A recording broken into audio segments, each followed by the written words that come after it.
आज हम डिस्कस करने वाले हैं इरिगेशन इंजीनियरिंग में ट्यूबवेल इरिगेशन हम डिस्कस कर रहे हैं। आज हम देखेंगे next methods of the drilling tube wells क्या रहेंगे। लास्ट लेक्चर में हमने डिस्कस किया था अगर ड्रिलिंग क्या होती है, प्रिकॉशंस ड्रिलिंग क्या रहती है, वाटर जेट ड्रिलिंग क्या रहती है। दैन नेक्स्ट ड्रिलिंग जो रहेगी हमारी वाटर जेट बोरिंग्स के बाद हमने डिस्कस किया हाइड्रोलिक रोटरी ड्रिल्स क्या रहेंगी। तो next fourth method of the drilling of the tubewells क्या है, according to the IS code 1964 के अकॉर्डिंग जो हमारी हाइड्रोलिक रोटरी ड्रिल्स क्या रहेंगी, हाइड्रोलिक रोटरी ड्रिल्स, ठीक है जी। तो हाइड्रोलिक रोटरी ड्रिल्स क्या है, तो डायरेक्ट मड सर्कुलेशंस पे जो एक ड्रिल पाइप यूज की जाती हैं।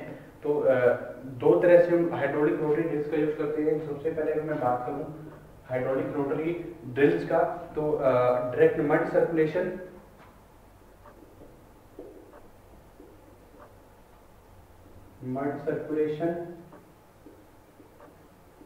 ठीक है जी। तो डायरेक्ट मड सर्कुलेशन में क्या है, a drill bit is rotated mechanically, a drill bit is used is rotated mechanically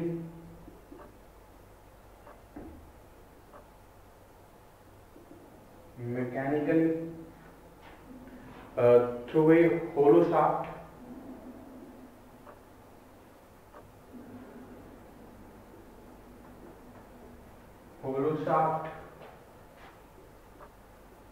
is known as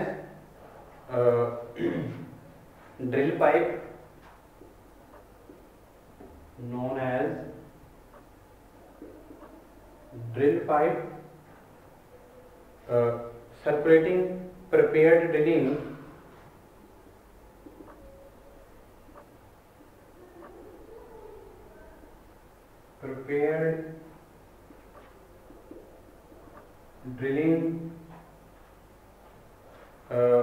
mud under pressure,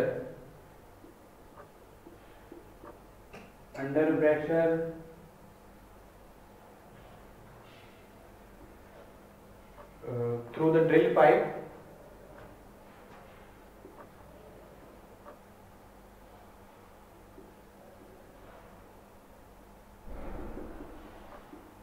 ठीक है जी। तो ये क्या है, डायरेक्ट मड सर्कुलेशन जो है हाइड्रोलिक रोटरी ड्रिल्स के ड्रिल बिट को रोटेट किया जाता है mechanically through a hollow shaft. तो उस तरह की जो होलो शाफ्ट की जरिए क्या है मैकेनिकली रोटेट किए जाते हैं, ड्रिल्स की जाती हैं ड्रिल बिट की हेल्प से। उस तरह की पाइप को क्या मानते हैं, ड्रिल पाइप। तो ये circulating prepared drilling and mud under pressure, तो अंडर द मड क्या होगा, एक प्रेशर के थ्रू क्या पूरी की पूरी जो ड्रिल पाइप है उसको क्या किया जाता है, उसके जो द्वारा क्या किया जाता है, ड्रिलिंग की जाती है। तो इसको हम क्या बोलेंगे, hydraulic drilling, rotary drilling, hydraulic rotary drilling. Next अगर मैं बात करूं reverse circulation method, reverse circulation method. तो रिवर्स सर्कुलेशन मेथड क्या रहेगा, for hydraulic rotary drills a string of drill pipes use किया जाती है, स्ट्रिंग ऑफ ड्रिल पाइप। तो ड्रिल पाइप में एक स्ट्रिंग जो है यूज की जाती है with A drill bit at the bottom, with A drill bit at the bottom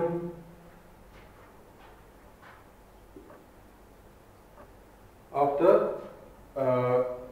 bottom is rotated by mechanical means, is rotated by mechanical means, ठीक है जी।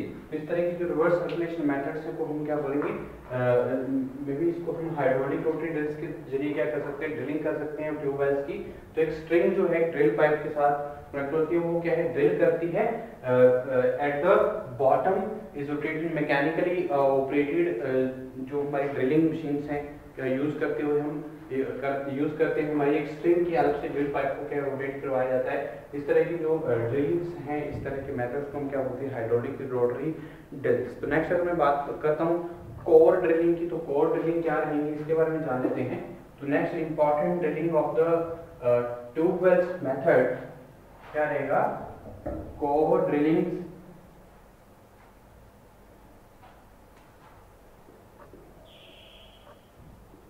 कोर ड्रिलिंग, ठीक है जी। कोर ड्रिलिंग क्या है इसके बारे में जान लेते हैं। तो एक इम्पोर्टेंटली द एसेंशियली एक direct circulation method, it is essentially a direct circulation method with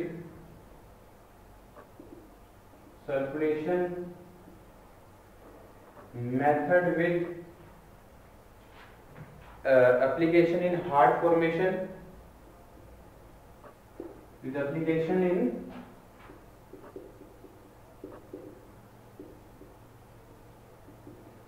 hard formation, ठीक है। कोर ड्रिलिंग के जो एसेंशियली जो डायरेक्ट जो है सर्कुलेशन मेथड है, इस तरह के जो हम कोर ड्रिलिंग करते हैं, ज़्यादा हार्ड फॉर्मेशंस पे हम क्या किया जाता है, इसकी सुटेबल रहती है, इनकी जो एप्लीकेशन है वो रहती है कोर ड्रिलिंग्स की। तो ये मेन मेथड्स हैं जो हम यूज़ करते हैं drilling for the tube wells. सबसे पहले हम देखा अगर ड्रिलिंग की जाती है, प्रोपोर्शंस ड्रिलिंग की जाती है, और वाटर जेट बोरिंग्स और हाइड्रोलिक रोटरी ड्रिल्स यूज करते हैं, और कोर ड्रिलिंग, ठीक है जी। तो इस तरह के मेथड्स यूज करते हैं फॉर द ड्रिलिंग्स। आगे मैं बात करने वाला हूँ पंपिंग अरेंजमेंट की। तो for the tube wells irrigation, हमारे जो पंपिंग अरेंजमेंट क्या रहती है ट्यूबवेल इरिगेशन में, ठीक है, इसके बारे में जान लेते हैं। तो पंपिंग अरेंजमेंट क्या है, कौन कौन से पंप्स जो है यूज किए जाते हैं for the rising the water from the ground, ठीक है जी। तो एक पंपिंग अरेंजमेंट क्या है,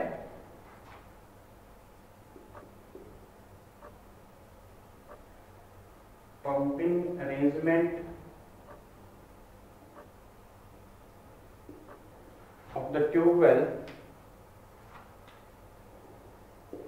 So there is the two types of the pumping arrangement.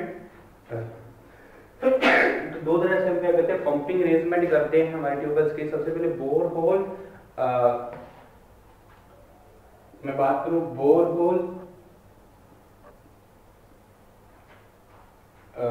And centrifugal,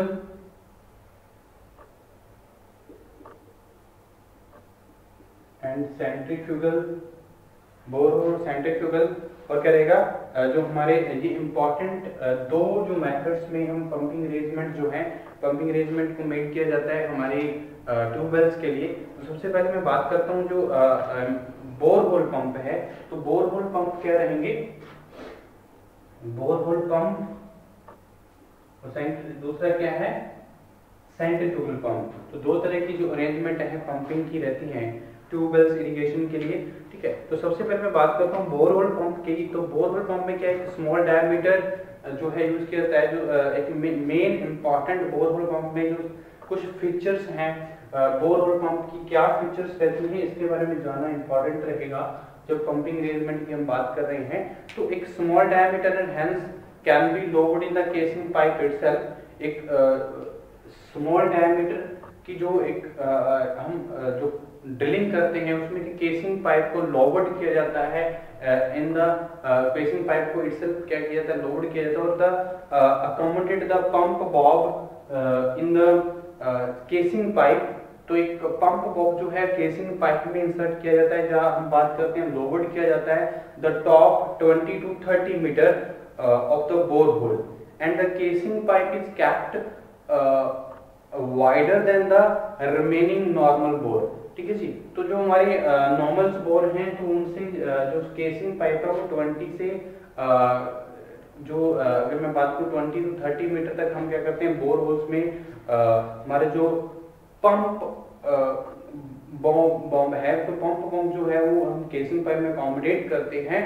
और बोर होल पंप की हम बात करते हैं, इस तरह से केसिंग पाइप को वाइडर रखा जाता है देन द अदर जो रिमेनिंग नॉर्मल बोर्स हैं, ठीक है जी। तो इसमें अगर मैं बात करूं, pump is driven by the direct pump, borehole pump में क्या रहेगा, जो एक पंप है उसको डायरेक्टली क्या किया जाता है, कपल्ड किया जाता है विद इलेक्ट्रिक मोटर, ठीक है जी, at the placed at the top of the lines of the shaft at the ground level, ठीक है जी। तो इस तरह से बोरहोल पंप क्या है, पूरी की पूरी जो बोरहोल किया जाता है, तो बोरहोल्स पे हम एक पंप बॉम्ब क्या है यूज करते हैं, तो पंप बॉम्ब का यूज किया जाता है और प्लेस किया जाता है, तो 20 से 30 सेंटीमीटर की जो एक पंप बॉम्ब जो है वो हम रख सकते हैं, ठीक है, हमारे बोरहोल में। तो एक केसिंग पाइप के थ्रू क्या किया जाता है, हमारी जो पंप है वो डायरेक्टली ड्रिवन किया जाता है by the direct coupled electric motor, ठीक है जी। इलेक्ट्रिक मोटर के साथ क्या है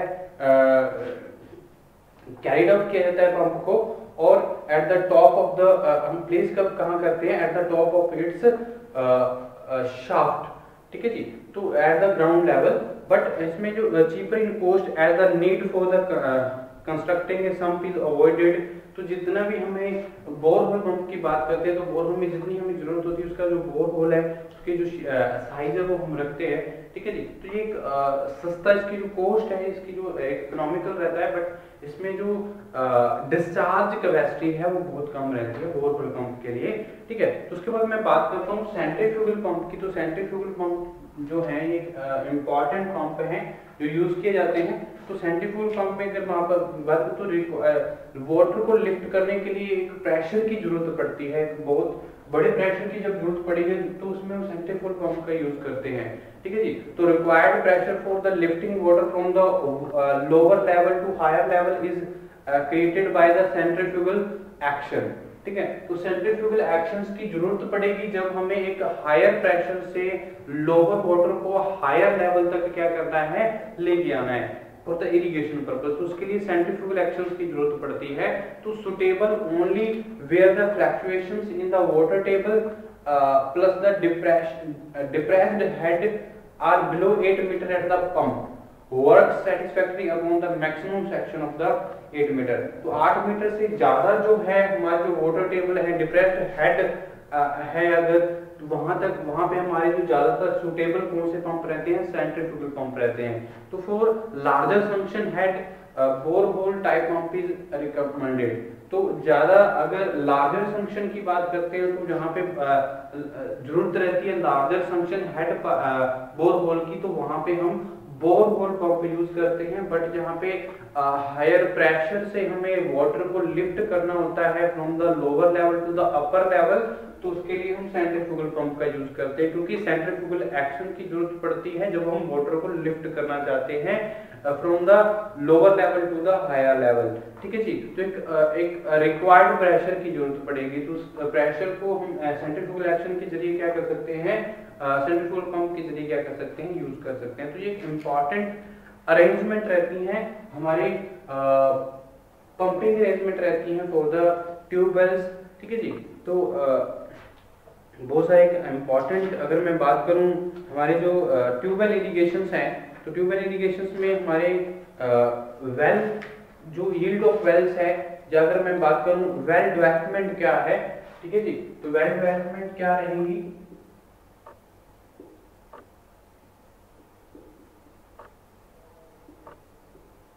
इन द ट्यूबवेल इरिगेशन, ठीक है जी। वेल डेवलपमेंट का मतलब क्या है, यहाँ पे a new deep well is developed to increase the specific capacity, prevent sanding and obtain maximum economic well life, ठीक है जी। तो वेल डेवलपमेंट जो है वो किसके जरिए, तो बहुत सारे मेथड हैं वो हम यूज कर सकते हैं फॉर दिस, अगर हम वेल डेवलपमेंट करना चाहते हैं। यानी कि वेल डेवलपमेंट का मतलब क्या है, ए new deep well is developed,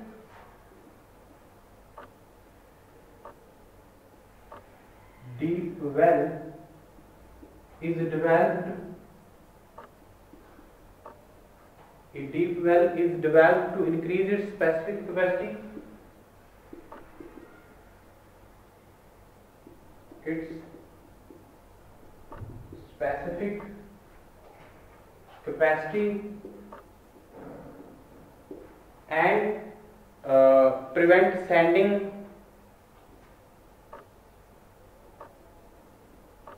and prevent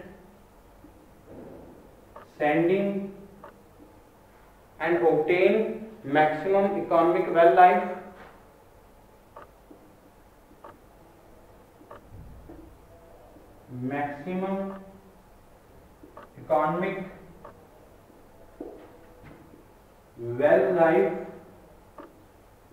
ठीक है जी। तो वेल डेवलपमेंट क्या रहेगी, तो उसमें जो बहुत सारे मेथड्स हैं हम यूज कर सकते हैं फॉर वेल डेवलपमेंट्स। तो various methods are use for this are pumping के जरिए हम यूज कर सकते, ये मेथड है पंपिंग मेथड यूज कर सकते हैं वेल डेवलपमेंट के लिए। और searching this is a created by rapid up and down motion of the plunger with baler और द सर्कुलर सर्ज ब्लॉक्स है उनका यूज कर सकते हैं। और injection of the compressed air, injection of the compressed air, ठीक है जी। तो कंप्रेस्ड एयर के इंजेक्शन के थ्रू ये मेथड जो बैक वॉशिंग कर सकते हैं, बैक वॉशिंग ये इंपॉर्टेंट मेथड्स हैं फॉर द वेल डेवलपमेंट। और addition of solid carbon dioxide,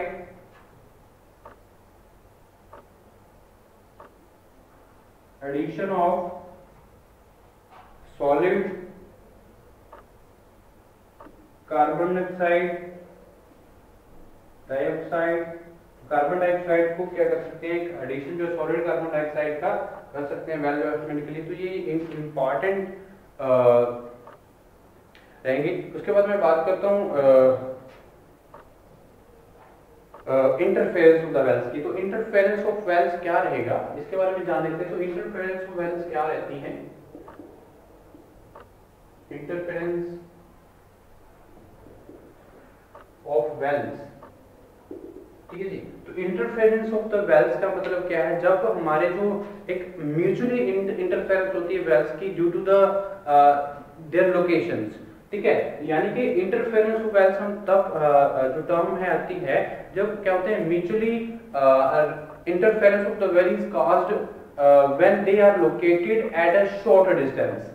जब वे क्या है वो लोकेटेड रहते हैं शॉर्ट डिस्टेंसेस पे उस तरह के, तो हम क्या बोलते हैं इंटरफेरेंसेस ऑफ वेल्स। तो if 3 wells are placed in a line, अगर मान लीजिए 3 वेल्स हमने क्या किए हैं, क्योंकि ये यील्ड ऑफ द वेल्स पे क्या करेगा, इफेक्ट करेगा जब इंटरफेरेंस होगी, एक म्यूचुअल इंटरफेरेंस होगी जब वेल्स की जाने की। कब होती है, जब हमारे जो वेल्स का जो डिस्टेंस है उनकी जो लोकेशन है वो क्या है शॉर्ट डिस्टेंस पे है, ठीक है। तब क्या होता है इंटरफेरेंस होती है वेल्स में। तो इसका मतलब क्या है, इसकी वजह से जो इफेक्ट क्या रहेगा इंटरफेरेंस ऑफ द वेल्स पे, यील्ड ऑफ वेल्स पे इफेक्ट आएगा, ठीक है जी। तो यील्ड ऑफ वेल्स जो रहेगी वो कम होगी, ठीक है, due to the interference of the wells, ठीक है। तो इसके ये कारण क्या है, कारण ये उनकी जो लोकेशन है वो क्या है शॉर्ट डिस्टेंस पे रहती है, तब क्या आती है इंटरफेरेंस, म्यूचुअल इंटरफेरेंस होती है वेल्स में। तो if 3 wells are placed in a line, अगर मान लीजिए अगर हम 3 वेल्स एक ही लाइन में क्या करते हैं कंस्ट्रक्ट करते हैं, and equidistant the reduction in yield is जो इफेक्ट आएगा रिडक्शन यील्ड की, वेल्स के यील्डिंग की रिडक्शन में वो बहुत बड़ा आएगा, ठीक है जी। तो इसमें जो इंटरफेरेंस है वो बहुत ज्यादा रहेगी जब एक डिस्टेंस पे, एक शॉर्ट डिस्टेंस पे क्या है वेल्स को कंस्ट्रक्ट किया जाता है, ठीक है जी। तो ये हमें ध्यान में रखना चाहिए इंटरफेरेंस ऑफ वेल्स क्या रहता है, कि mutual the mutual interference of wells, the mutual interference of the wells, the mutual interference of the wells is caused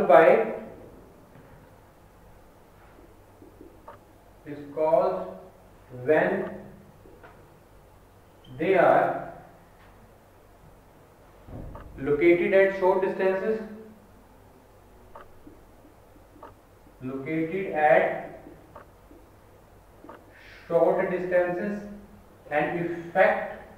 and its effect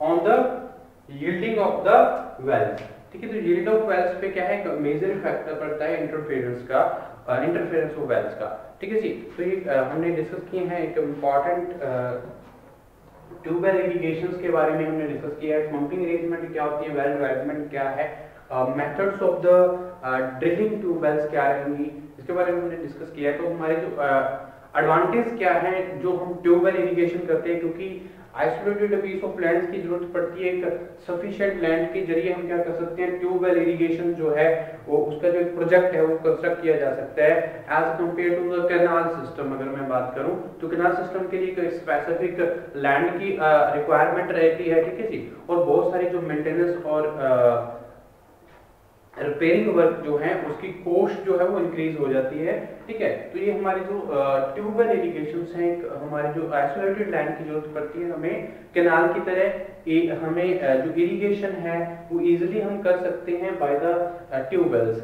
और कैनाल इरिगेशन प्रोजेक्ट्स के लिए अगर मैं बात करूं बहुत ज्यादा लार्ज आउटले की जरूरत पड़ती है which is the blocked for a considerable period of the time before the project is productive.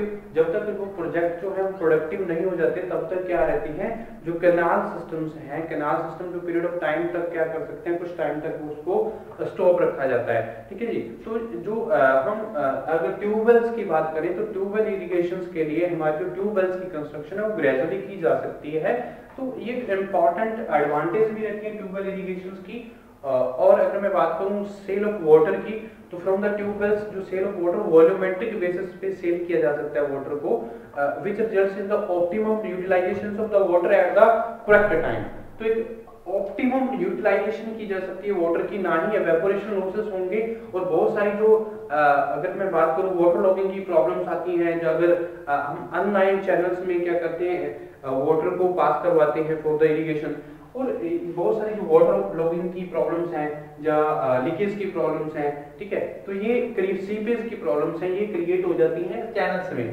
But tube wells में ऐसा नहीं होता है, और हम जो वाटर का जो यूटिलाइजेशन है वो एक करेक्ट टाइम पे और करेक्टली एक सफिशिएंट वे से कर सकते हैं फॉर द क्रॉप्स, ठीक है। तो ये मेन एडवांटेज रहती हैं जब हम बात करते हैं ट्यूबवेल इरिगेशन की, ठीक है जी। और लेस लॉस ऑफ वाटर, जो वाटर के लॉसेस हैं ट्यूबवेल्स में क्या है, क्योंकि tubewells channels are the short length, अगर ट्यूबवेल्स हम यूज कर रहे हैं उनके जो एक शॉर्ट लेंथ के चैनल्स किए हैं कंस्ट्रक्ट किए जाते हैं for the carrying the water to the crop fields, ठीक है। तो इसलिए जो एक लाइंड ज्यादातर वो लाइंड चैनल्स ही रहते हैं। और दूसरी तरफ मैं बात करूं चैनल्स की, जब कैनाल सिस्टम कैनाल इरिगेशंस की, तो उसके लिए जो इवेपोरेशन लॉसेस हैं बहुत ज्यादा रहती हैं, तो वाटर लॉसेस बहुत ज्यादा रहेंगी, ठीक है। तो pumping from the tubewell results in the lowering of water table. अगर हम पंपिंग की दोबारा क्या करते हैं और वाटर को राइज अप करेंगे, क्योंकि lower level to the upper level एक under the pressure under the centrifugal actions हम क्या करेंगे वाटर को राइज अप करते हैं। जब हम बात करें lower level to the upper level लेके आते हैं अंडर द प्रेशर, ठीक है, जो रिक्वायर, तो उसके लिए जो रिजल्ट है वाटर टेबल क्या होगा, लोअर होगा उसकी वजह से।